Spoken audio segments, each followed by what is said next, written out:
हालात हाजरा पे देखिएगा कि मग को पकड़ना मिग को उड़ाना नहीं है खेल।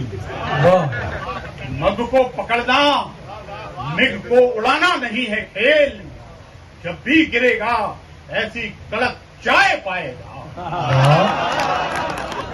मग को पकड़ना मिग को उड़ाना नहीं है खेल। जब भी गिरेगा ऐसी कड़क चाय पाएगा। भाभी से कह रही थी शरारत से नंद अभी मूछों से मिग जहाज उड़ाया न जाएगा। क्या कहने, वाह वाह भाई, वाह वाह वाह वाह वाह। सुनाते हैं मग को क्या अच्छा है, पकड़ना, क्या अच्छा है, वाह वाह मग को पकड़ना मिग को उड़ाना नहीं है खेल। वाह। जब भी गिरेगा ऐसी कड़क चाय पाएगा।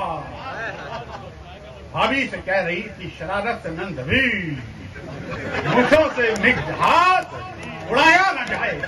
क्या कहने, क्या कहने। मूछों से मिग जहाज उड़ाया न जाएगा। और ये